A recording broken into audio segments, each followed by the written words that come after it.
Hi there, my name's Zoe. I'm one of the physios here at King Edward working in the nursery, and you've probably seen me a little bit if you've had a preterm baby or if your baby's been admitted to the nursery for any reason. Now, we'd like to give you some information to assist you with your transition from the nursery for when your baby comes home. It's really lovely that your baby's nearly ready to get home, and when you get home you might be thinking, how am I going to manage and what sorts of things are important to do with my baby once I get home. So the aim of this short talk is to give you some strategies to manage that transition and to put in place some ways of handling your baby and of regular practices we'd like you to do with your baby so that you get the best outcome in terms of motor milestones, that your bond with your baby is really enhanced and fabulous, and that you're both happy and enjoying being with each other a little bit more than you are here in the nursery. Okay, welcome. So your babies now are getting closer to home. So if your babies had stayed in for the full 40 weeks, which they might have, they would have been curled up in the womb, really tight, dark, quiet, fluid-filled, as well as having the boundary of the womb around them. So they would have had that tight boundary, and they would have been pushing through fluid against the womb and then come back to the midline again, thousands of times in the day, pushing out, coming back to the midline. Now your babies have come out early. We can't curl them all the way up like this. They need their airway open, and they need to have their tummy now filled with milk. But we can keep their arms curled up, their legs curled up, so they've got a similar posture. When you're pushing against resistance, like if you were pushing against the table, you use your core muscles, your core stability. So that was what we want these babies to have, good core stability. When you're strong here, then you can do all your sucking over and over again, every 3 hours. Keep doing that sucking and keep control and keep doing your breathing, swallowing as well. So that core stability is really important, which is why we like that curled up position. So early on they would have needed to be on their tummies. So you would have had a nest of some sort when they're in the isolette. So they would have been on their tummies, breathing with breathing support, but they would have had this boundary to push on, or they would have been in the side lying like this with this boundary again to push on. So when they're in the cot, they're still supported a little bit. When you're having them, you would have had them early days out on you, lots and lots of skin on skin where they can feel your skin, control their temperature. You can have that really positive time with them, but we don't want them sliding and down into this position. You could be 2 hours having a beautiful cuddle. We again want this lovely legs up, toe to toe, nice pressure here, hands up, and then head on the side. And that baby's really getting some lovely just compression, skin on skin. It improves your weight gain because babies are feeling all that through their body, improves their insulin release, their gastrin, they can digest better and grow better. So your babies are growing, some of your babies might grow 3 times the size while they're in here, and a lot of that is brain growth. So the brain grows hugely through this time, so we want the brain to learn, oh, this is a good thing. This is what I like on here. Oh, smells like mum, feels like mum. I curl up here and then I start some sucking. So that skin on skin is very important. So one of the most important things you need to do when you get home with your baby is swaddle them really well. Now, swaddling is going to give a lot of stability for baby's shoulders. It's going to help baby to sleep really well, and it's also going to provide opportunities for normal baby movements, such as bringing their hands together and putting their hands to their mouth. So they're really normal things to do, and if baby can put hands in mouth and learn to suck and go back to sleep in the night, suck on their hands, you're going to get more sleep. That's great. You'll love that. And your baby will sleep really well too. It's also going to help baby with tummy time, because it's going to help baby to get hands in a right position to move forward, to come onto the tummy. And it's going to stop baby from doing those big startles called Moro reflexes, which are normal, but will sometimes wake baby up if the arms are free. So for our preterm babies, we highly encourage you to swaddle your baby until baby's around 3 months corrected age. So that means baby's term date plus 3 months on top of that. Some babies are little Houdini babies and they'll just let their arms out free from eventually get out of the swaddle. Don't panic. Even an hour in a good swaddle is really beneficial for your baby. So even if your baby comes out of the swaddle, just continue to do it until 3 months corrected age, okay? So to swaddle your baby, take a Snuggly, a cotton or polycotton wrap like this, not too thick, okay, a little bit thinner. And in the summer months, you might consider using a muslin, those very fine cotton swaddles. This kind of thing is perfect. We're going to fold the top corner down like that.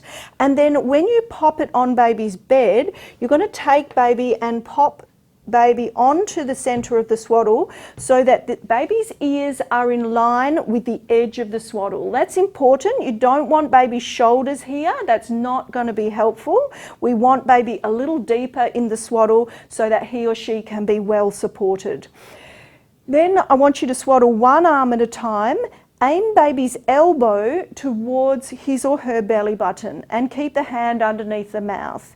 Take the swaddle so that it moves across the side of the neck and across baby's wrist to the opposite hip, all right? Now, that's also important. You don't want to bring the swaddle across like this because it's really easy for the arms to escape. So we want the baby's arms to tuck in nicely down towards the belly button, come across the neck and wrist, and roll baby to the side to tuck under firmly behind the hip. Then you're going to bring in the other arm and tuck it under baby's mouth, and again across the neck, across the wrist. And then what I found when I've done that is I've only got this little piece to tuck under. So I'm just going to make a little pinch here and tuck the swaddle up about level with baby's head and tuck under again. With baby's hips, we want baby to be able to move his or her hips around easily, so we keep the hips nice and loose. So just tuck the arms, the bottom of the swaddle up like that, and what you can see is the swaddle is quite high on the end, on the back of the neck, that there's a lovely V shape here, which is really safe. It's not going to come over baby's nose and mouth, and baby's not going to have any problems with breathing. However, in the night, if baby does wake up, it's easy for him or her to put his hands in his mouth and get back to sleep. You can consider that actually the starting point of really good mental health practices for your baby. So we want them to be able to soothe themselves, we want them to be able to touch their faces. All those sensory touch is really important part of baby's development. What about after you've been home? For the first month, you might be just feeding and sleeping, a little bit of bathing, some massage, more feeding and sleeping. But after about a month, they're a little bit more awake, so you might want some different positions rather than just being in the cot. They don't want to be wrapped up and put straight back to bed. So when they're a little bit awake, maybe after feeding, then you're already probably doing a little bit of burping in this position. So on your leg, you're doing a bit of burping. So this L-shaped position where you've got the legs up and the arms forward is really good position to build up those tummy muscles again and that head control. So using that shape when you're awake is really good, because when you're asleep you've got these arms up but legs are loose. So when you're awake, if we can have those legs tucked up, it really shortens those tummy muscles and makes the baby more stable. So you're probably started already doing some holding this way rather than straight on the front. So the simple act of just getting those legs up and arms forward really gives you that L shape. Head is in the midline, we can get the pressure here, you're nice and close and you can do some talking, and it's nice and cuddly as well. We try and not always be on this arm. So if you're very right-handed and doing everything with this hand, baby might be on this side when you're holding and when grandma's holding and when dad's holding, and then always looking to the right. So sometimes trying to have baby in this arm, it feels a little bit more awkward, but then they can turn the other way to look at you. And again, getting those legs up. Another way for that position could be on your lap here. And again, legs are bent up, hands can be forward, and head is in the midline. Really nice for some chatting. And even on the side, again in that L shape. So if baby wants to is not ready for bed, but still wants to be up with you, you could be here. If you have another child and you're doing some reading or drawing with your other child, they can be there and in a good position. Once you've been at home a month and you think, oh, they want to be maybe on a mat on the floor, if you've been swaddling the whole time and cuddling the whole time, when you first go onto a mat on the floor, it might be a bit unstable. Baby might say, no, don't leave me here, not even for a minute. And you're thinking, no, they're ready for doing some looking with a play gym. So if they're a little bit unsettled here, you can give them a little bit of support there, and that way they're got a little bit more control. Oh, this is okay, I could stay here for a little minute and do some looking at something that you've maybe set up. You could have a play gym or that sort of thing. So this is a nice position. This again is the same position as on you. You can use a roll or one of these, whatever you like, but the head is free. So we want, by a month, your head control will be much, much better. So you really be looking around for things. So your babies have started to use their eyes quite early. So as soon as they open their eyes, they can see, but it's quite blurry. It's about 35 weeks that they can really start to focus. So we start off focusing with one eye before 2, so monocular vision, and then the other eye joins in and whoops, goes a bit cross-eyed at the start. So if you're seeing your baby go ooh and trying at about 34, 35 weeks, that's great. That means that that part of the brain is really maturing and going, oh, this vision, I can do something better with that. So really starting to focus. So your high contrast is easier to see, easier for the eyes to catch on to than not so high. So it's not that they can't see these colours, they can see those colours, but the contrast isn't high enough to grab onto. That's why babies prefer having the high contrast to look at. They just find it easier to catch onto. So if you're wearing a black and white striped top, they'd be going, whoa, hello, I can see you really clearly. So maybe not a black and white striped nightie, maybe calm colours in the night. But for some looking, just here, doing some fixing is really interesting for your baby. Oh, that's a really nice line there. And the distance is that book reading distance. So it's 25 to 30 centimetres. That's when it's easier to focus. After about a month at home, they really will be able to track as well. So you can use this toy here for them to follow like that. Just side to side, nice and slowly. So that's nice looking. The best thing they want to look at though is you. You've got nice high contrast with your hairline, with your eyes. So really just looking at you is their favourite game. So hello beautiful, what are we doing today? Yay!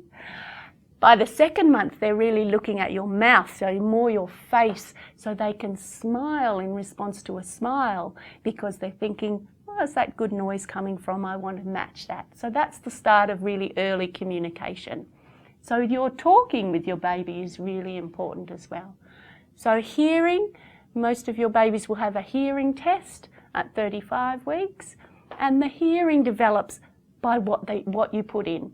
So if you're just getting through the day, just getting everything done, and really not able to have that communication with your baby, then do find someone to talk to, because what your baby wants to hear is that variation in vocalisation.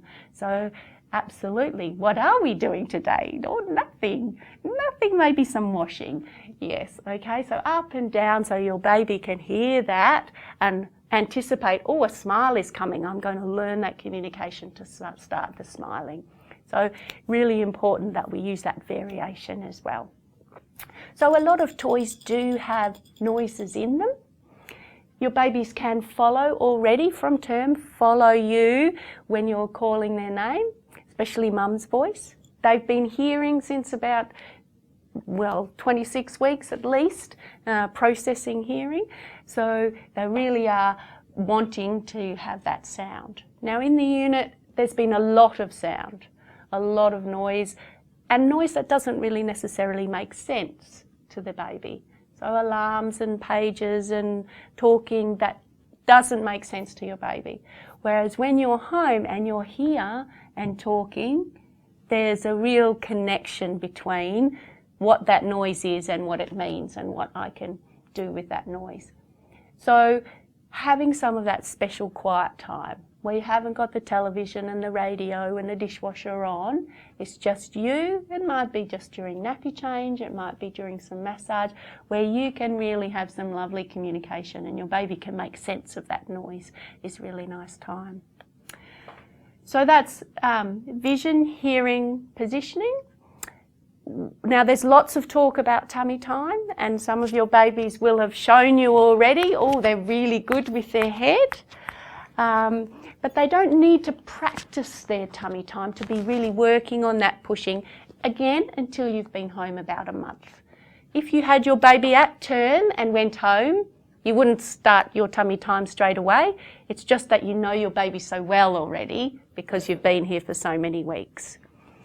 So tummy time really is about taking weight and lifting your head. So it's not about just lying on a feeding pillow and lifting your head with your neck. It's about that pushing. So that pushing on the wrap, it correlates with the tummy time.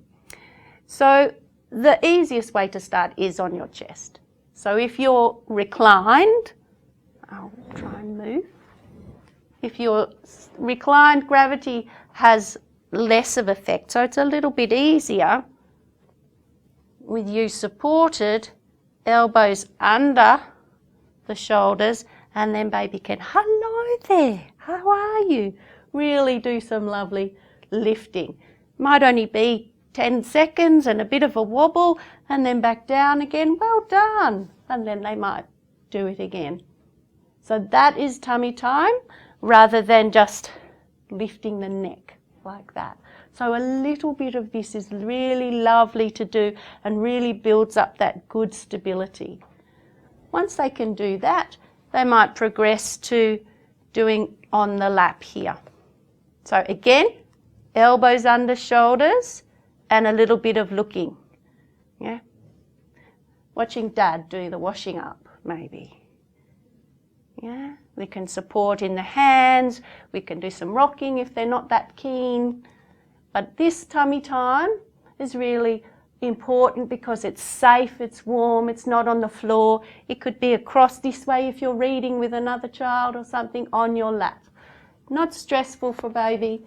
We're not putting baby on the floor to cry. We're just doing that little bit of tummy time.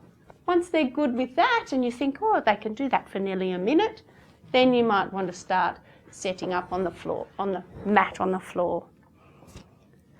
So to make it successful, we might use a bit of a wrap as well. So baby's rolling onto a roll like this. And it's about that propping on the elbows. And it's a bit boring on your tummy. You might just want to suck their hands. So again, some of this visual high contrast, something at the front or you round the front so they can look up. Might only be 2 minutes. That's fine. You had enough? Yes, yes, you've had enough. Well done, well done. Yeah, that's plenty. Yeah? Does that sound okay?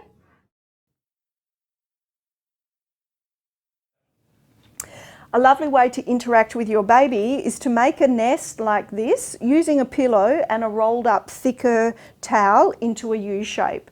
So pop baby's hips into the base of the seat, and you know, this baby is still quite preterm, so your baby is going to be bigger than this baby, but have the knees underneath the roll and try and support baby's shoulders with the sides of the U shape and head. So basically what we want to do is help baby to be in this lovely symmetrical position and be able to bring his or her hands together. In this position, you can use a high contrast image like this, or even some toys with some high contrast piping or design on them. It helps baby to focus more easily. And you might place that about 20 centimetres from baby's face. And then we're asking baby to track the picture with both eyes. So we want two eyes to move smoothly to the side and to the side. You might do a little bit up and a little bit down, and maybe even over to the edges. So that's lovely for baby's developing gaze. You can also support baby's shoulders and arms by giving baby something to hold on to. It doesn't have to be a set of cheap rings. It could even just be your finger, and put your other hand on baby's chest. We just want this little bit of movement of the shoulder blade around the back of the chest wall. So we just want you to hold on to baby's hand. It doesn't matter if the elbow is bendy or straight, and put your other hand on baby's chest. We're just looking to slide that shoulder blade very slowly and gently around the chest wall, and then the other side as well. And that is because your baby has likely been slept a long time on his or her tummy, and the muscles that hold the shoulder blade towards the backbone are quite tight. So it's really nice for your baby to just release those muscles, be able to put his or her hands together and hands to mouth. This is a really nice position to facilitate that, and so I would encourage you to use the nest when you can. There are other positions you can do this same movement, such as on your lap, which we've also demonstrated. So thanks so much for watching our talk about going home with your preterm baby, and I really hope you found lots of strategies that are useful and that you can practice them, maybe just for a couple more weeks while you're here in the nursery. If you do want to speak with us and your baby's still an inpatient, please ask the nursing staff to page us. Baby physios are available on the times shown on the screen here, so feel free to contact us if you'd like us to come and see you and your baby while you're in the nursery. And we'd really love to come up and help you and your baby and make sure that you've become a master at swaddling. It's so important, and help you settle in and answer your questions if you have any. So feel free to ask the nursing staff to give us a page and come and chat with you and your partner if you'd like us to. We're really happy to do that. Feel free to play this over again. You might find it's helpful to hear some of the information a second time. If you are having problems with your baby, please see your GP in the first instance or your child health nurse for further information. Thanks so much. Bye now.